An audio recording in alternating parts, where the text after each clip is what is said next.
before I start, just want to make this comment.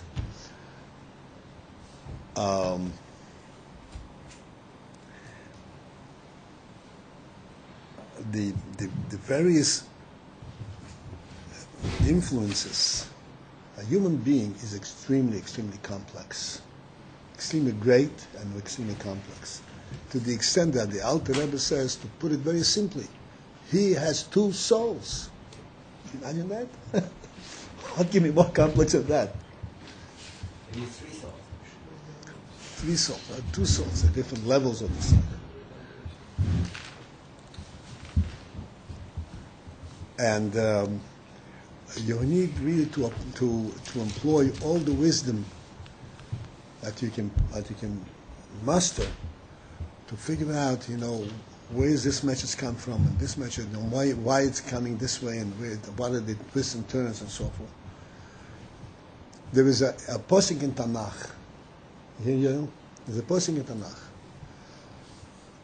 Tanakh is the most straightforward type of thing.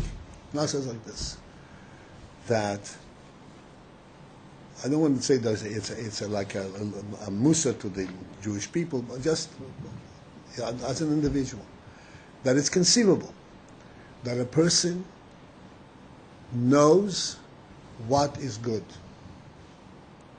clearly knows what is good. And he knows not only what is good, and he knows that if he should go and attend an exposition of Torah, or something of that nature along these things, he knows it's good, and he knows he will be influenced, and he'll be drawn in. He knows it. And for somehow there is another mind, another quiet voice behind that. This is the confusion that says to him, don't go, you're going to be influenced, you're going to become a better person.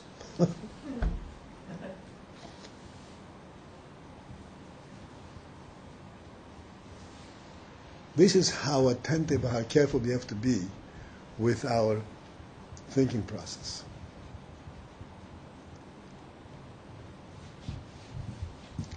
Don't go lest you be influenced. So what's going to be you're going to be a better person. So then, when you want to do something wrong, it'll be difficult for you. You'll feel you won't be able to do it. You'll be a better person.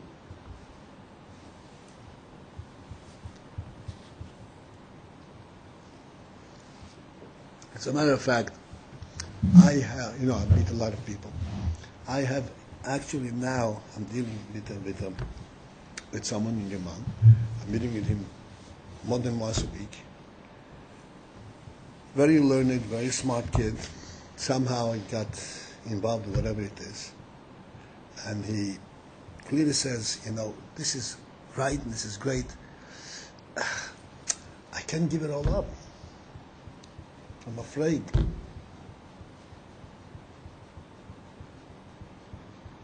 Not because of any rational reason. We'll break through it. I'm sure about it. I'm just saying, this is how our mind works, and we can't take it on, straight out. We have to maneuver around it. But one thing is, don't protect yourself against the good medicine. That's one thing that is very important. If it doesn't work immediately, okay, but if we refuse to take it, then we are doing a terrible disservice to ourselves.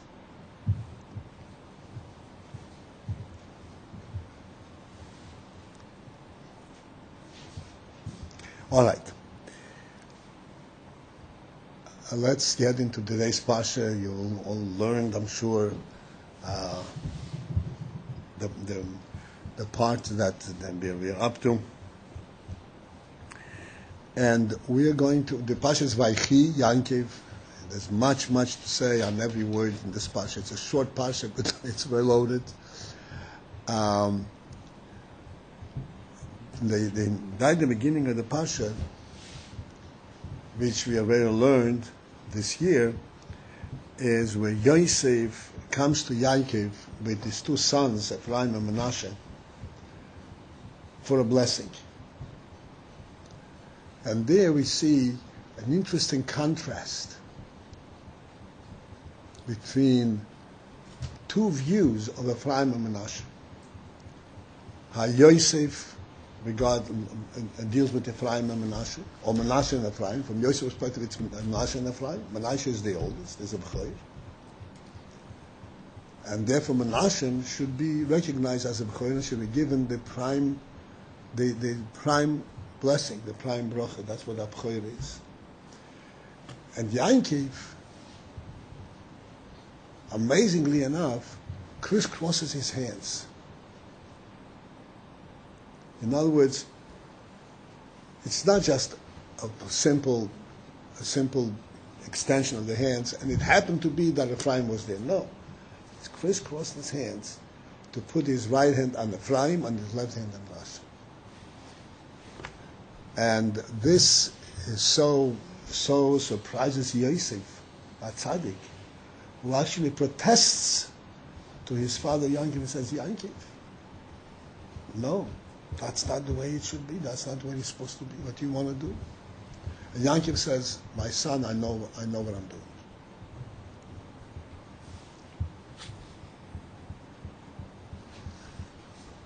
And what does Yaakov say? Essentially, they're both great. They're both great. Manasseh is also great. Ephraim is great. Manasseh is also great. But there is some special quality in Ephraim that really, that's the quality that I'm addressing to. I'm not canceling out the value of, or the standing of Manasseh, but I'm addressing myself specifically to some quality of Ephraim, and therefore I'm giving him priority. So as you can imagine, the Rebbe did not leave this profound episode unexplained, and he gave us a tremendous insight as to what was going on over here. And the Rebbe explains on the basis of the following. Manasseh and Ephraim were both born in Mitzrayim. Like Yaakov himself says, that your two sons that were born in Mitzrayim prior to my coming here, they are going to be like my sons, one of the tribes. They were both born in Mitzrayim. And thus they represent both the challenge of being in Mitzrayim, away from Yaakov, alone in this Egyptian spiritual decadence. And they had to grow up in this state on their own.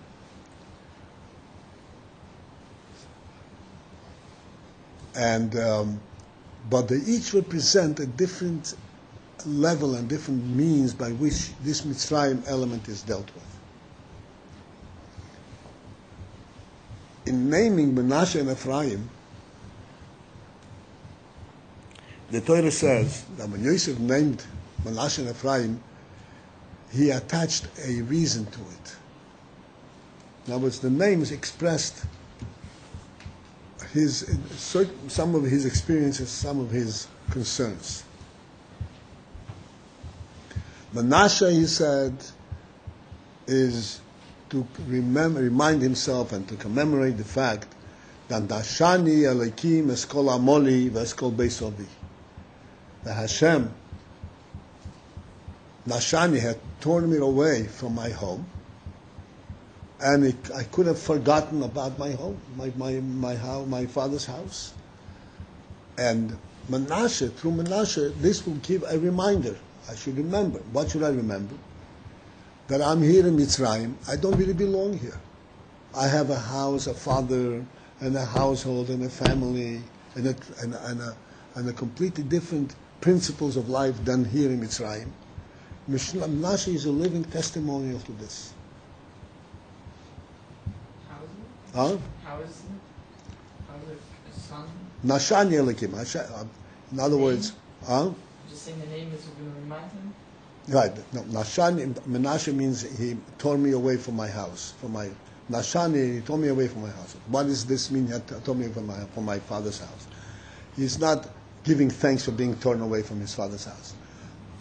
The message in this is that I'm here in Mitzrayim, and I am here in Mitzrayim pretty comfortable, right? I'm top of the world. Remember, you are actually torn away from where you're supposed to be. This is not where you're supposed to be. And Menashe is that what it reminds him that I'm here, not where I'm supposed to be. I was really torn away from where I'm supposed to be. Nashani Elikim Meskol Amoli. Meskol Beisovi. Hashem tore me away from Beisovi. Where do I really belong is in Beisovi. But Hashem tore me away from there for whatever reasons that Hashem had. But I have to remember, my duty is to remember who I really am and where I belong. And that's the name of Menashe. Then came the second son, and him he named Ephraim. And Ephraim, it represents, Yosef says, Shifrani Elikim Be'eretz Onyi, that Hashem made me fruitful, had made me great in the land of my pain, the land of my suffering. Now, it's while I'm in Mitzrayim, where I don't belong, and yet I was so blessed and I was so successful.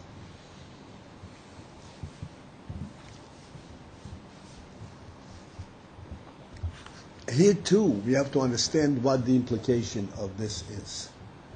Just like Menashe, Hashem made me forget, took me away from my father's house. The message over there is that I should remember my father's house. I should remember that this is not the natural state where I should be, where I have to be. I'm torn away from where I have to be.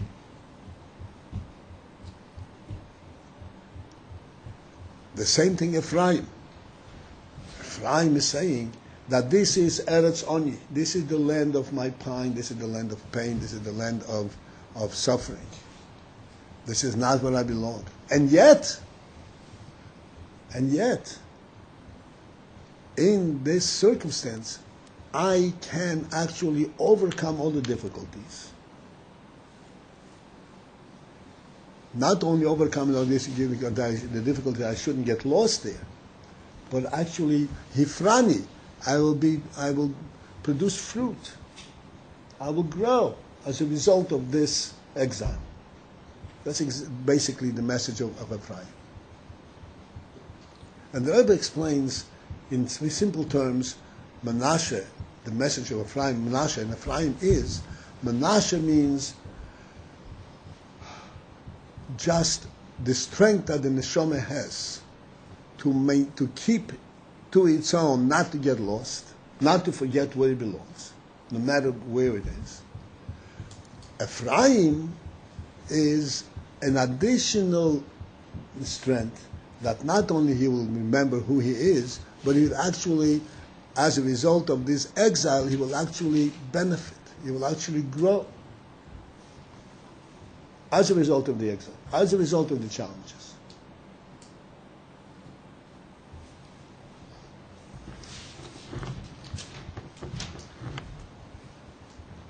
This is something which is, I don't think is new as a concept to us.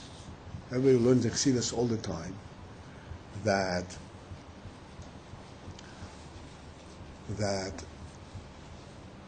Yisroin ha'oir mitoy ha'choshech. I don't know if you know the exact words, but the concept I'm sure you were exposed to. Yisroin ha'oir mitoy ha'choshech. That where do you identify and you recognize the supremacy of light, the super aspect of light, when it comes from the darkness? Mitoy ha'choshech. Yes. Yisroin min ha'choshech. That's right. You're right. The pasuk says Yisroel min ha'choshech, And Hasidus explains that it means from the Choshech itself, not greater than Choshech, but from the Choshech itself comes the Yisro in Hoyer.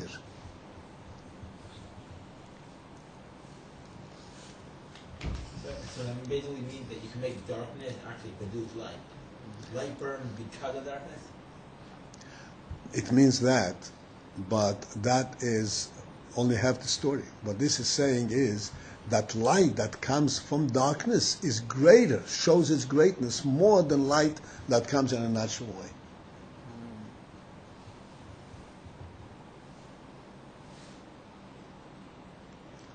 This is the Yisro Mehoyer Mitoy HaChoshech.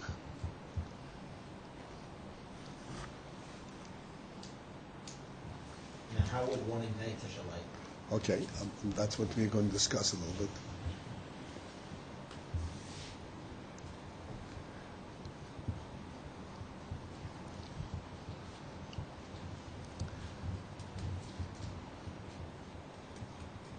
First, I want to discuss the principle itself.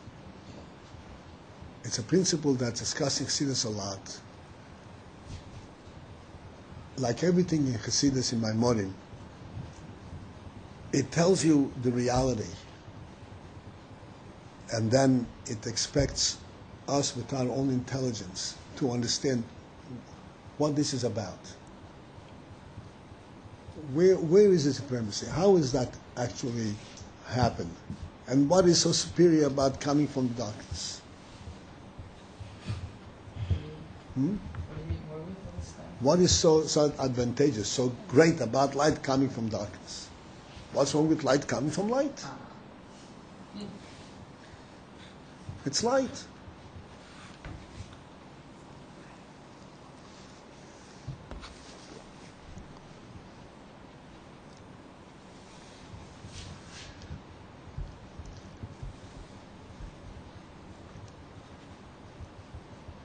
So, in our world and in our experience, if we focus in carefully, we can readily understand the principle in this.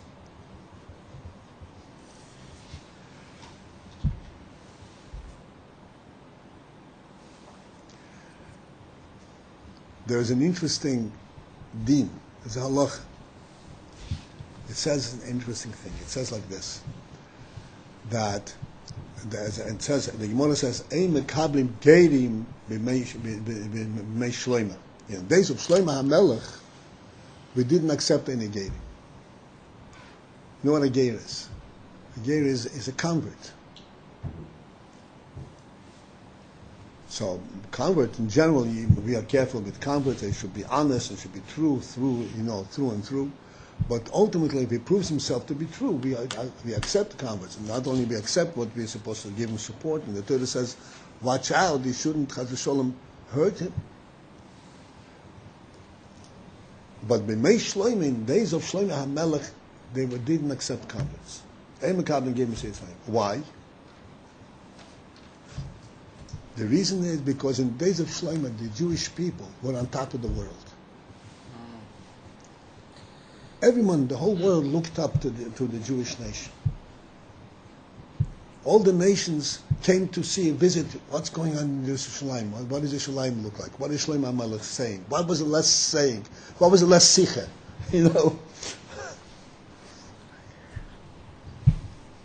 So under those circumstances, Eimekabin gave it. It's very bright, and it's very comfortable. So why not? Of course. It's so beautiful. It's wonderful.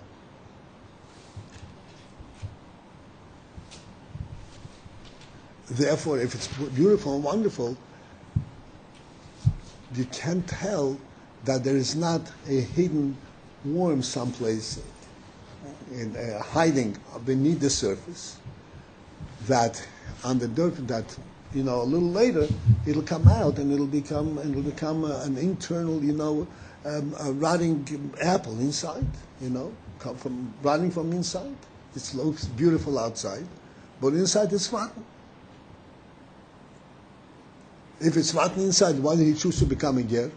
It's so beautiful, it's so wonderful.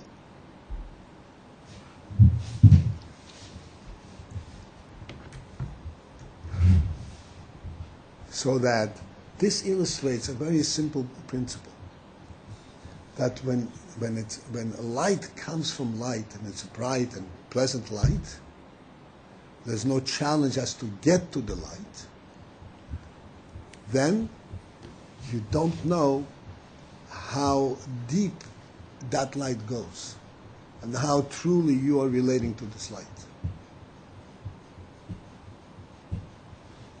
When the light comes from the darkness, which means there's a challenge, like Yosef was in Mitzrayim, and Ephraim and Manasseh were born in Mitzrayim, and yet they were able to recognize within the Mitzrayim, within this Egyptian life of those days, what the truth is. And they recognize it to the extent that Yaakov could readily accept him as one of his sons. They're not strangers. They are one of my sons. Those are the sons that I want, Yaakov said. Those are my sons.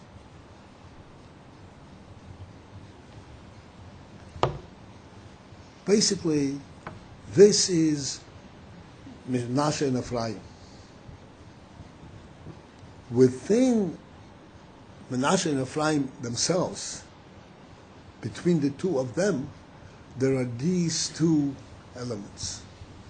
There is clearly, we have to understand, the ability to withstand the pressures and the distractions and the allurement is the enticement, the Yetzer Hara, the attractions of Mitzrayim.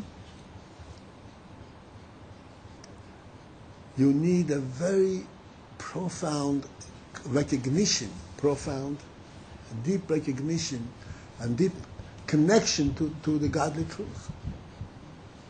Therefore, this shows the power of the Jewish soul, where he knows the truth, even though the entire surrounding is telling him something else. It's a phenomenal thing. The entire surrounding is saying completely something different. I want to interject here a phenomenon very well known to everyone, but we have to think of it from time to time.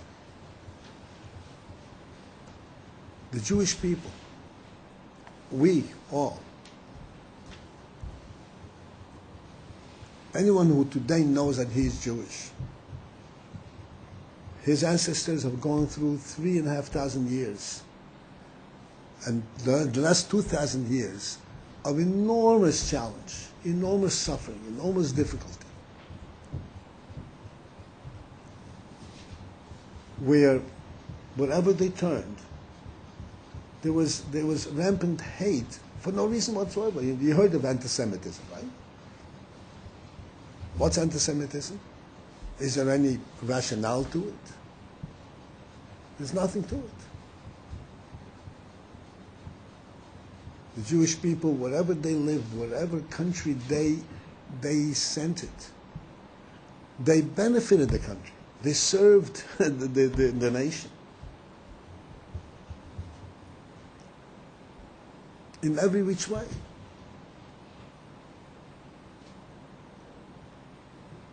An interesting phenomenon in our history. Just want to give you a little bit of a perspective. During the feudal years, I don't know if you know what the feudal years. During the years where the Pritzim, the counts, every count had his little county. Maybe that's where the word county comes from. And they actually were rulers, absolute rulers in this little county. And all the people in the county belonged to them. They were their serfs.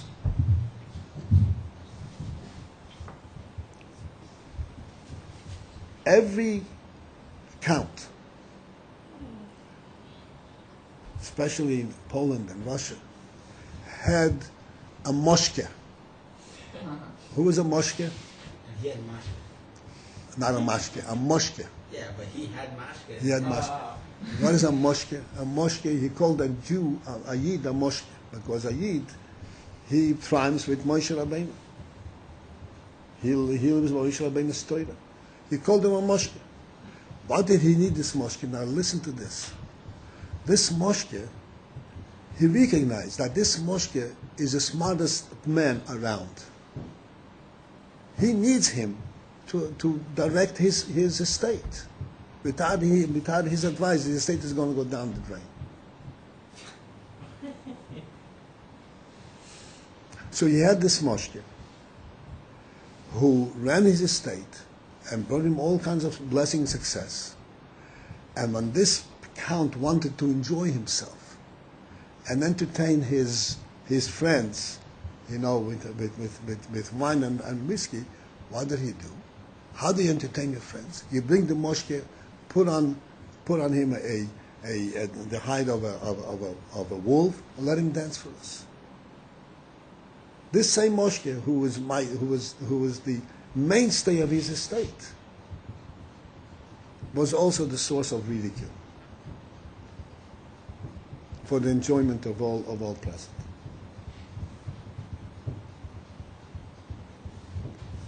So even they stood up, they did their service, honestly. At the same time, they were constantly suffering. This did not dissuade him. This did not destroy their neshama. Did not destroy their spirit. Did not give him a thought and saying, hey, maybe, who knows, what's good about being Jewish? One of the biggest problems that Ayid had was, what do I do? Where do I send my children for chinuch? How do I get a teacher? Because these moshkes, how did they live? Actually, they used to hire teachers that lived in their house. And these teachers used to come and stay with them a half a year between Rosh Hashanah and Pesach. Then they would go home. They'd come back after Pesach and Sukkot. This was a standard way to give these children chinuch. And they lived one in a whole area, and they survived. They built and they maintained the Jewish people. This kind of strength really literally comes as a result of the challenge, where you test, so to speak, you test the very innermost elements of the neshama.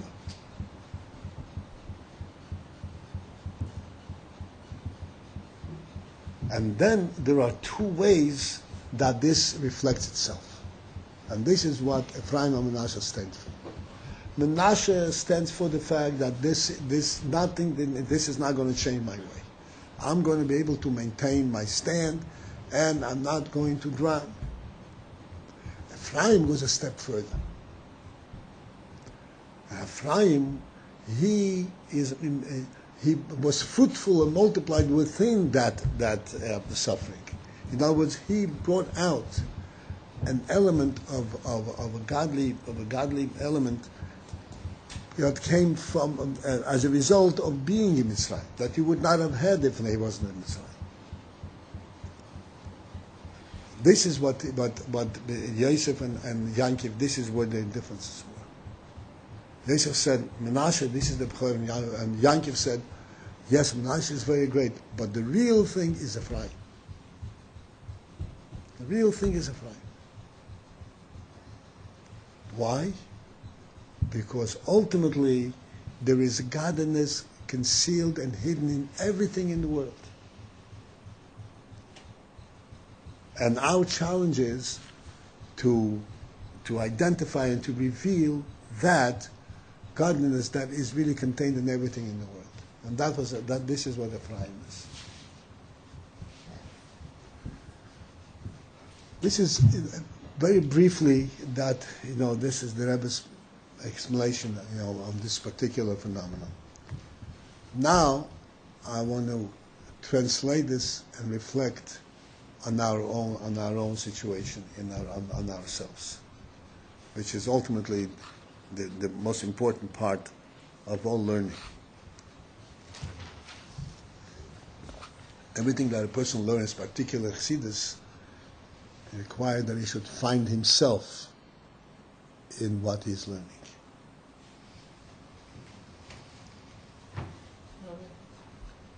Sorry? When we said how by Shlomo Milton was like light, and therefore here we didn't let them convert. I'm trying to understand how that relates to just light without having the Yisra and the spatial. Understand?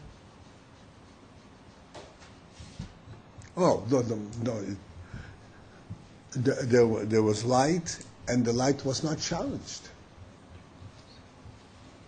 And therefore, if a ger comes to be misguided, you don't know. You can't help for sure that he really is there with his whole mishon, with his whole heart.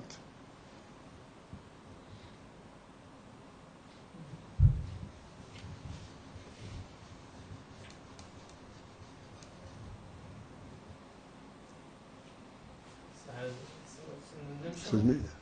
In the nimshal it is that when the person, we're going to talk about the nimshal in general, in Mitzrayim, where there is spiritual darkness, and Menashe, and then on top of it Ephraim, were able not only to withstand the darkness and keep to their truth, but more they actually were able to transform, take from the elements of Mitzrayim and bring out light from that. That is where you see the power of the Mishal. How do we look at light coming from light again? Like the soul, you don't cover the depth of the truth.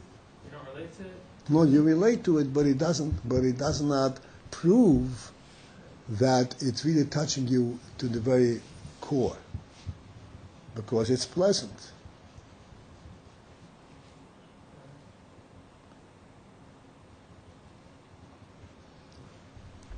We will now discuss how this pertains to us, and you will see clearly where this is, you know.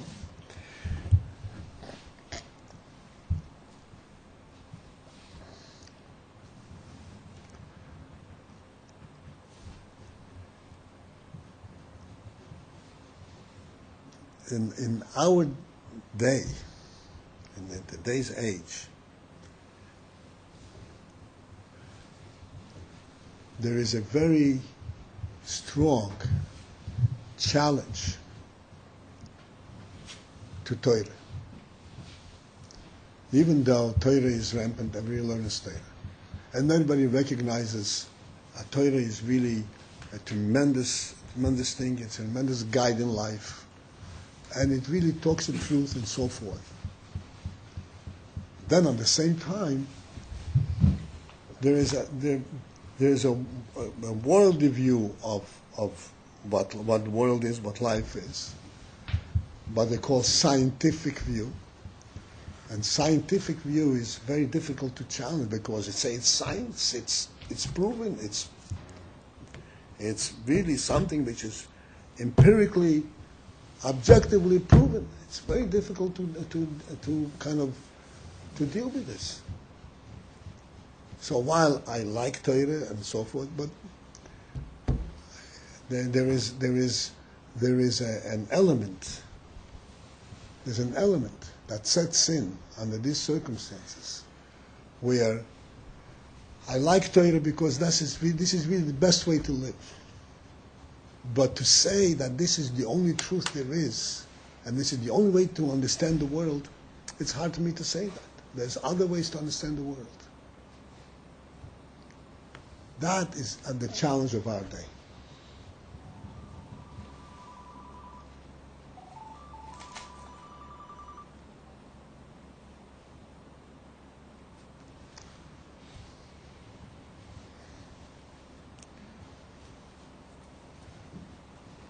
This was an alert to remind me to daven mincha, Ma'ariv actually.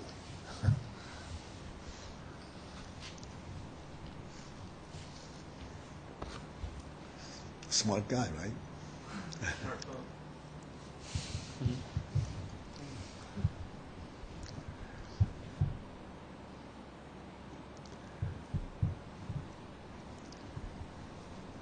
It is important. I'd like you to be with me in this. When you learn Gemara, we learn Chassidus, and we understand what it says. And then we say, oh, wait a second. There's another view. There's another view. The other view is also valid. But I prefer this one. It's more pleasant. This is where I belong, and so forth.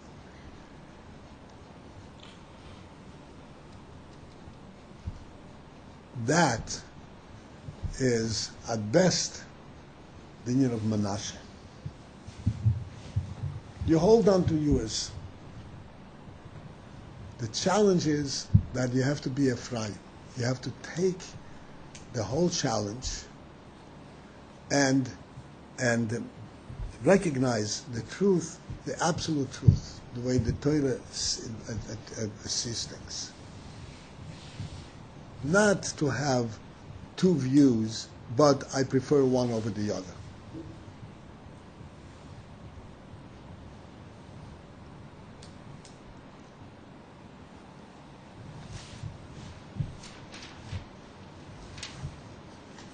I'll give you an example.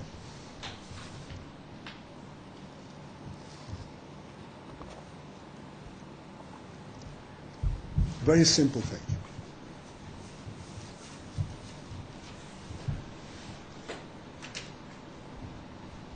Which one rotates around what? Does the sun rotate around the earth, or the earth rotates around the sun? Or the earth rotates around its own axis? Anybody know anything about this? The world spins around itself and the sun goes around it. I say that they both revolve around each other. And scientists say, true scientists say they don't, can't know. Just make up anything you like, they can prove it. Okay. I want to explain to you a very important principle in this. You're absolutely right. Like the Rebbe says, really, a true scientist, like you said, truly, the most advanced, those who can stick to the most advanced view, say there's no way you can ascertain this. And yet, if you cannot ascertain, the Gemara says that the sun revolves around the earth. What is the significance of that? If you cannot ascertain,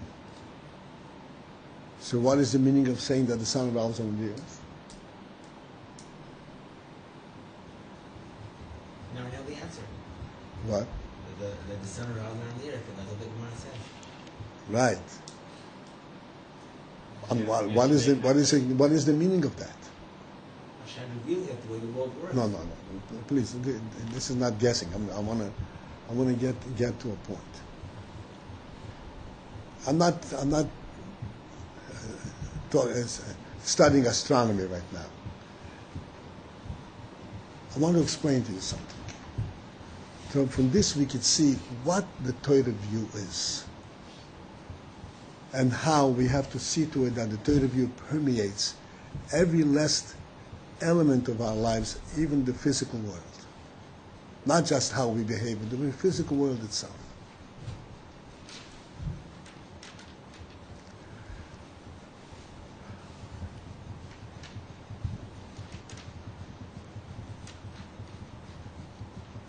Okay, if you bear with me, I'll take you a little bit. It'll be a little challenging, but you're smart guys, right?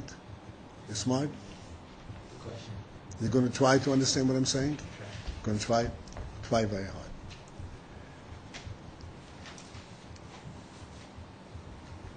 There are two ways that we can view the world.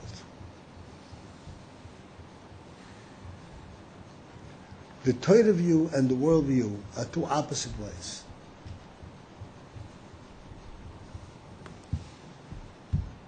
What are the opposite ways?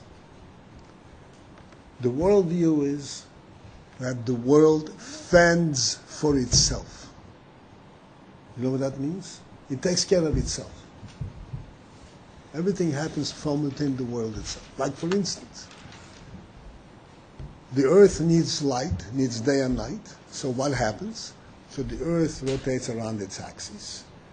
And the sun is right here shining. So the earth says, okay, I'm going to benefit from the sunlight by rotating. How the earth becomes so smart to rotate, that's we don't know. But evolutionary. right, some ways that's right. Okay? So therefore, and so from the physical perspective, please understand, from the physical perspective, this is the simplest way to explain the phenomenon. There's no question about it. Right? Simplest way. Every 24 hours, the earth rotates around its axis. Huh? Electricity. And it has day and night, day and night, day and night. Right? From that perspective, I mean, there's much to speak about. I just want to analyze this with you. Please bear with me. From that perspective, the whole phenomenon of day and night has no significance except for the fact that the earth gets warmed and cold, light and dark. But it's something which is, you can even put it into the category of an accident. It happened to be that the sun is in this and the earth is within the reach of the sunlight, and the earth somehow started rotating, and it continues to rotate. And that's how we have day and night. We view the entire existence from a different perspective completely. We view the entire existence from the perspective that this is a godly creation.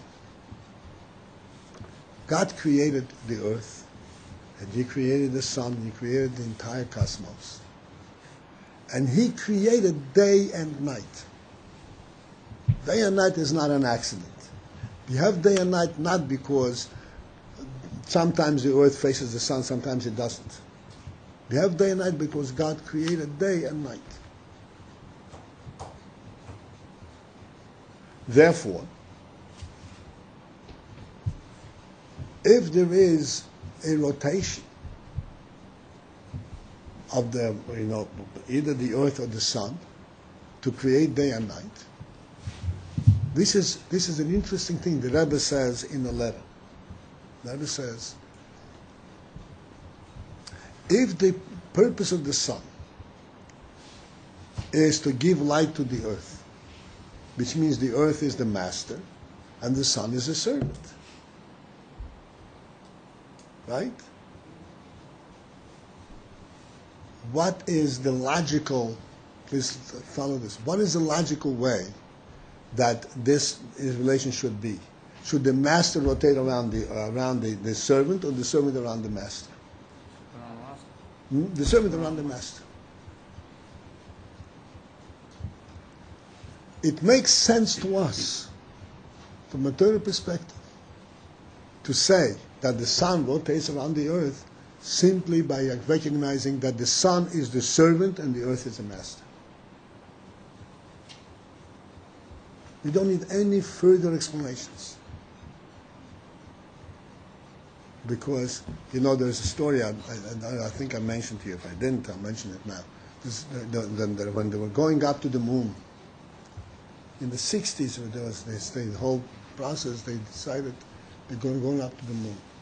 So, of course, people very, wonder, go up to the moon. Maybe today you don't realize how far-fetched this is. But in those days, it was such a fantastic thought. So they asked the Rebbe whether there is any objection from the Torah, from a Torah perspective, in this attempt to go up to the moon. After all, the moon belongs to the sky. So the Rebbe says no. From a Torah perspective, there are no objections.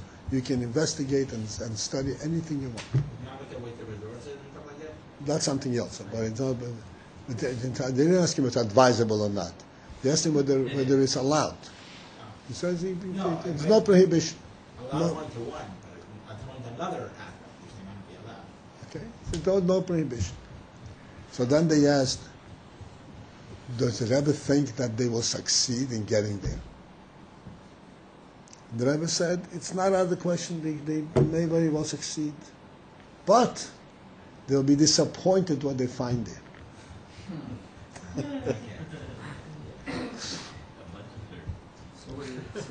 Huh?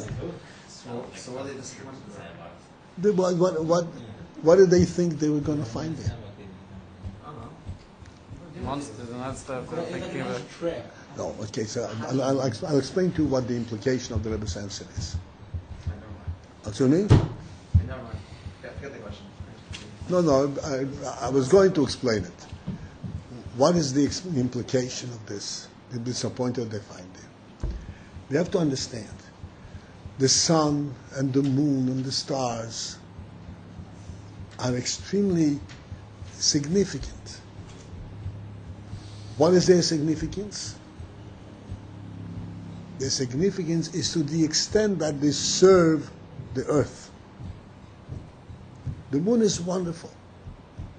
It has a lunar cycle. It has a month, and it gets born, and then it develops to mid-month, and then it starts going down. It's a whole cycle, very significant. That whole cycle, the moon itself is not even involved in this.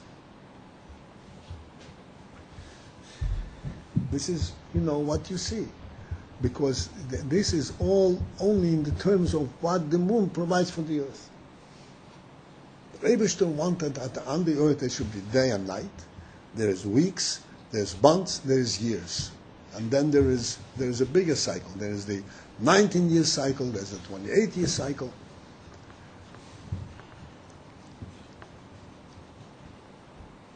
That provides a full cycle of time. And the moon and the sun, they're all instrumental in creating this, the mazoloids, the various stars that rotate the earth. This is all very significant. But their significance is exclusively because of their service of how they affect the earth. What's so special about the earth?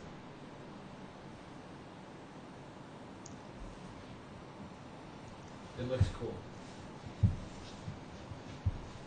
The special thing about the earth is that the earth, as the Pasuk says, "Anochi sisi oretz v'odam olah barasi." The earth has the human being. The earth has a Jew. The earth has a Torah. The earth, this little earth, and this little nation within the earth carries the banner. What was the creation all about?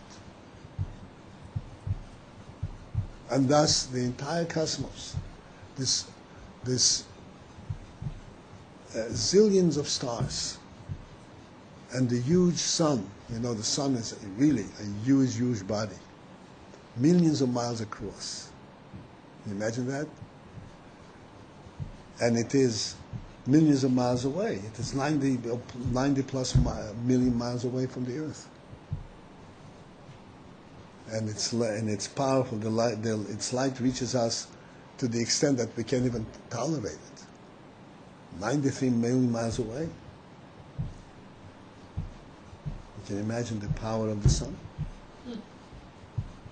And then beyond that, I mention this, that one of the most blatant miracles that everyone can observe is the phenomenon of the sun producing this infinite light, which consists of an enormous amount of energy, beyond anything that we can measure. And it does not reduce of its power at all. Doesn't make any sense. If something burns, it has to burn down. And here the sun is producing this energy. Over thousands of years, no effect. Because it's not the sun giving the light. The Rebbe said this sun should give light to the earth, and it's maintained in its original status, and it continues to give light. However that happens, this is the Meibusher's thing.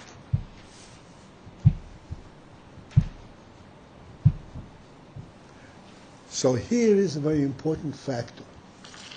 Like we said before, we come into the physical world. We come into the physical world, and we see how everything runs, so to speak, on the physical level. And it lends itself to be explained physically. The earth rotates around its axis, and the sun is there, and therefore there's day and night. And it's entirely contained within a worldly context. Comes Ephraim, who says, wait a second, that's not what happens. This phenomenon of the sun making day and night, that itself reveals a godly presence in the world. That physical phenomenon is actually revealing a godly presence in the world. It's revealing a godly miracle in the world. Contrary to what it may appear, that this is entirely natural and it's all accidental, and it conceals the godly element in the world. So we say just the opposite. Not only it doesn't conceal, but it reveals. And it gives us an actual perspective. That day in, day out, we experience the godly presence in the world.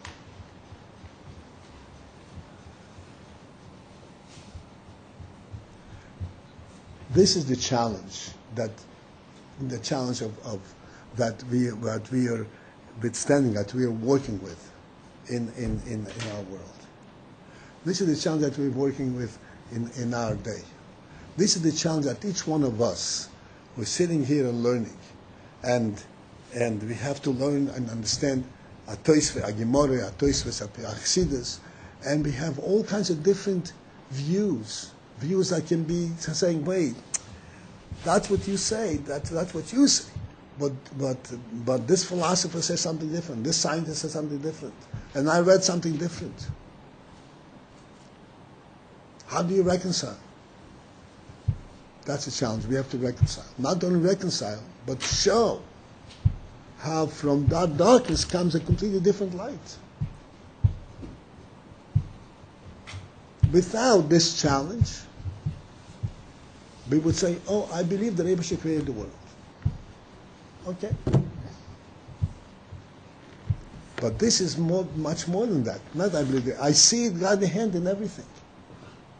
It's right there in front of me. It's a completely different reality.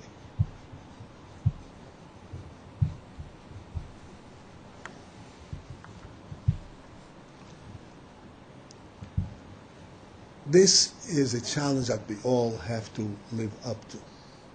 Whatever challenges we have, whatever difficulties we have, we're trying to understand and to relate and to actually, so to speak, get a sense, get a feel of Torah.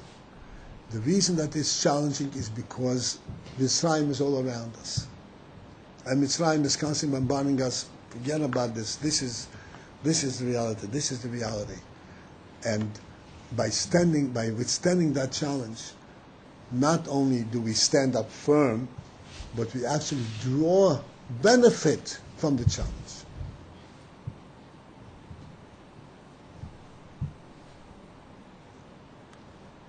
Isn't there someone converting Mitzrayim to something holy instead of just like walking there and like instead of committing? We do. That's what the Torah mitzvahs in the exile is all about. I want to tell you a little story that I remember. He told me a Rav that I once knew many years ago. He's not here anymore.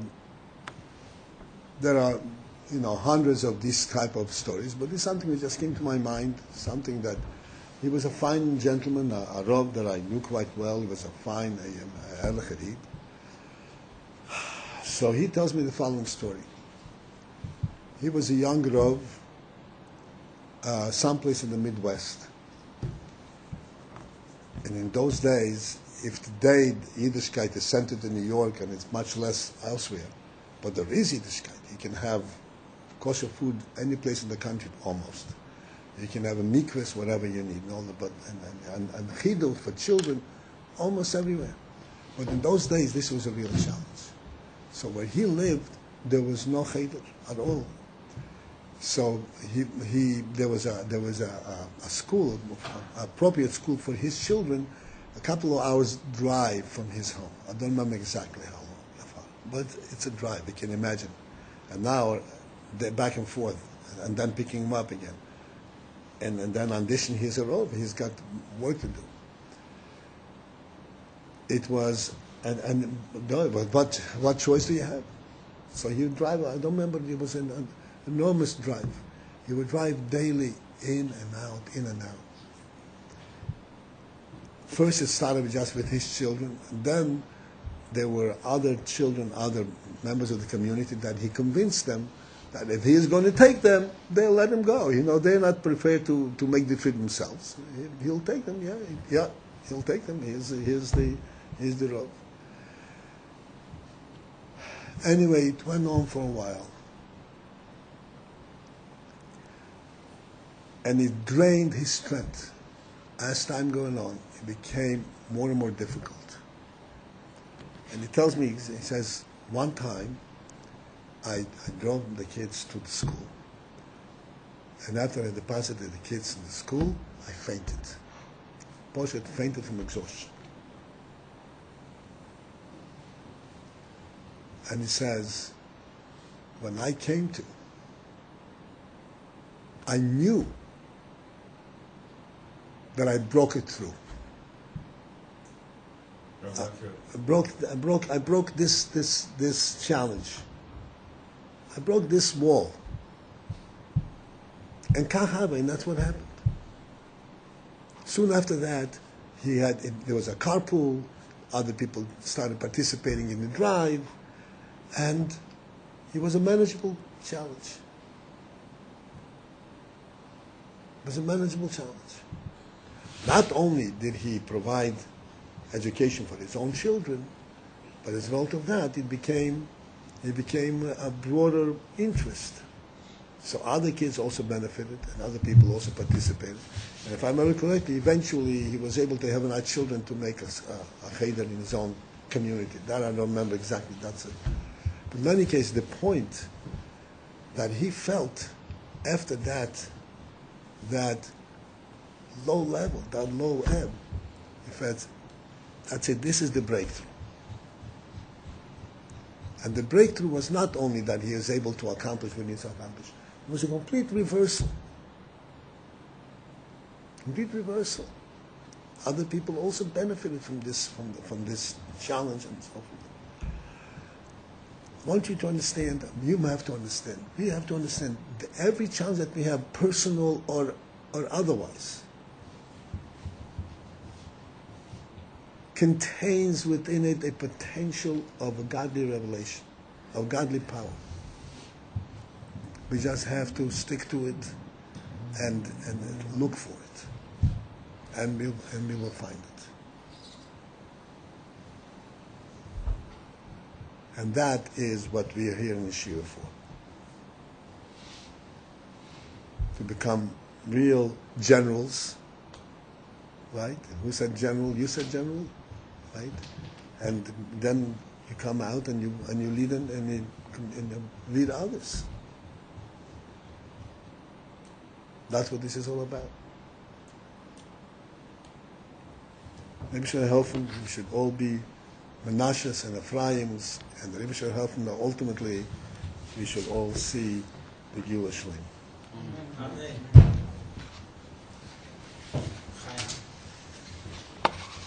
Thank you. You inspired. You gave it over? Huh? You gave it over.